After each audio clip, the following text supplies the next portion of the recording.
এক শিয়াল আর এক শিয়ালিনী ছিল। তাদের দুইটি ছানা ছিল, কিন্তু থাকবার জায়গা ছিল না। তারা ভাবলো, ছানাগুলোকে এখন কোথায় রাখি? একটা গর্ত না হলে তো এরা বৃষ্টিতে ভিজে মারা যাবে। তখন তারা অনেক খুঁজে একটা গর্ত বার করলো, কিন্তু গর্তের চারিদিকে দেখতে পেল খালি বাঘের পায়ের দাগ। তা দেখে শিয়ালিনী বলল, ওগো, এটা যে বাঘের গর্ত, এর ভিতরে কি করে থাকবে? শিয়াল বলল, এত খুঁজেও তো আর গর্ত পাওয়া গেল না, এখানেই থাকতে হবে। এখানে তো থাকতে চাও, বাঘ যদি আসে তারপর কি হবে?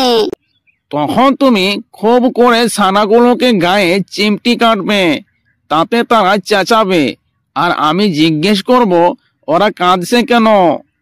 তখন তুমি বলবে ওরা বাঘ খেতে চায়। তা শুনে শিয়ালিনী বলে, বুঝতে পেরেছি, আমাকে আর বলতে হবে না। এই বলে শিয়ালিনী খুশি হয়ে গর্তের ভিতরে তার ছানাগুলোকে নিয়ে ঢুকে পড়ল। তখন থেকে তারা সেই গর্তের ভিতরেই থাকে। এমন করে বেশ কিছুদিন হয়ে যায়। হঠাৎ একদিন বাঘ তার গর্তের দিকে আসছিল।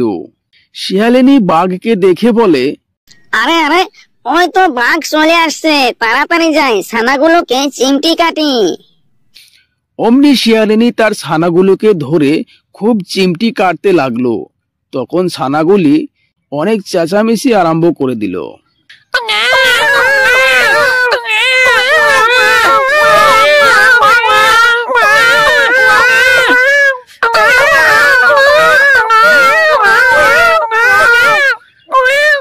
শিয়াল তখন খুব মোটা আর বিশ্র গলায় সুর করে জিজ্ঞেস করলো, খোকারা কাঁদছে কেন? শিয়ালিনী তেমনিও বিশ্র সুরে বলতে লাগলো, ওরা বাঘ খেতে চায়, তাই কাঁদছে। বাঘ তার গর্তের দিকে আসছিল। এর মধ্যে ওরা বাঘ খেতে চায় শুনে সে থমকে দাঁড়ালো। সে ভাবলো, বাবারে, আমার গর্তের ভিতর না জানি এগুলো কি ঢুকে রয়েছে। নিশ্চয় ভয়ানক রাক্ষস হবে, নইলে কি ওদের খোকারা বাঘ খেতে চায়। আর বাঘ কোথায় পাবো? যা ছিল সবই তো ধরে এনে ওদেরকে খাইয়েছি। তা বললে কি আর হবে?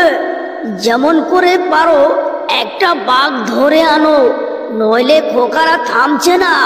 আচ্ছা, ঠিক আছে, ওই যে একটা বাঘ আসছে, আমার ঝপাংটা দাও, এক্ষুনি ওকে ভতাং করছি। ঝপাং বলেও কিছু নেই, ভতাং বলেও কিছু নেই, সব শিয়ালের ফাঁকিবাজি। বাঘের কিন্তু সেই ঝপাং আর ভতাং শুনে প্রাণ উড়ে গেল। সে ভাবলো, মাগো, এই রে পালাই, নইলে না জানি কি দিয়ে কি করবে। এই বলে সে আর সেখানে একটুও দাঁড়ালো না। শিয়াল চেয়ে দেখলো যে সে লাফে লাফে ঝোপ জঙ্গল ডিঙিয়ে ছুটে পালাচ্ছে। তখন শিয়াল আর শিয়ালিনী লম্বা নিঃশ্বাস ছেড়ে বলল, যাক, আপদ কেটে গেছে। হ্যাঁ, ভালোই হইল, এবার বাচ্চাগুলোকে একটু শান্ত করি। এদিকে বাঘ তো এমন ছুটেছে যে তেমন করে আর কখনো ছোটেনি। একটা বানর গাছের উপর থেকে তাকে ছুটতে দেখে ভারী আশ্চর্য হয়ে গেল। আরে তাই তো, বাঘ এমন করে ছুটছে, এ তো সহজ কথা নয়, নিশ্চয় একটা ভয়ানক কিছু হয়েছে। এই ভেবে সে বাঘকে ডেকে জিজ্ঞেস করলো, বাঘ ভাই, ও বাঘ ভাই, কি হয়েছে? তুমি যে অমন করে ছুটে পালাচ্ছ। বাঘ হাঁপাতে হাঁপাতে বলে, কি আর বলবো, সাধে কি পালাচ্ছি আমি, নইলে এক্ষুনি আমাকে ধরে খেত। তোমাকে ধরে খায় এমন কোনো জানোয়ারের কথা তো আমি শুনিনি, ও কথা আমার বিশ্বাস হচ্ছে না। সেখানে থাকতে বাপু, তবেই বুঝতি, দূর থেকে অমনি করে সকলেই বলে। আমি যদি সেখানে থাকতাম তবে তোমাকে বুঝিয়ে দিতাম যে সেখানে কিছুই নেই, তুমি বোকা, তাই মিশামিশি অত ভয় পেয়েছো। বানরের কথা শুনে বাঘ ভারী রাগ হলো। সে বলল, বটে আমি বোকা না, আর তোমার বুঝি ঢের বুদ্ধি। চলো তো একবার সেখানে যাই। যাব, কিন্তু আমি হেঁটে যেতে পারবো না, আমাকে পিঠে করে নিয়ে যেতে হবে। তারপর বানরের কথায় বাঘ রাজি হয়ে তাকে পিঠে করে গর্তের দিকে ছুটল। এদিকে শিয়াল আর শিয়ালিনী সবে মাত্র ছানাদের শান্ত করে একটু বসেছে, আর অমনি বানরকে পিঠে করে নিয়ে বাঘ আবারও আসছে। তখন শিয়ালিনী তাড়াতাড়ি ছুটে গিয়ে আবারও ছানাগুলোকে চিমটি কাটতে লাগলো। ছানাগুলো ভূতের মতো চেঁচাতে শুরু করলো। তখন শিয়াল আবারও সেই রকম সুর করে বলল, আরে থামো থামো, অত চেঁচিও না, অসুখ করবে। আমি বলেছি যতক্ষণ না একটা বাঘ এনে দিবে ততক্ষণ এরা থামবে না। আমি যে ওদের মামাকে বাঘ আনতে পাঠিয়েছি, এক্ষুনি সে বাঘ নিয়ে আসবে, তোমরা থামো।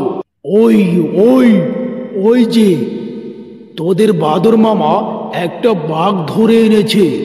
আর কাঁদিস নে, শিগগির ঝপাংটা দে, ভতাং করি। বানরের এতক্ষণ খুব সাহস ছিল, কিন্তু ঝপাং আর ভাতাংয়ের কথা শুনে আর সে বসে থাকতে পারল না।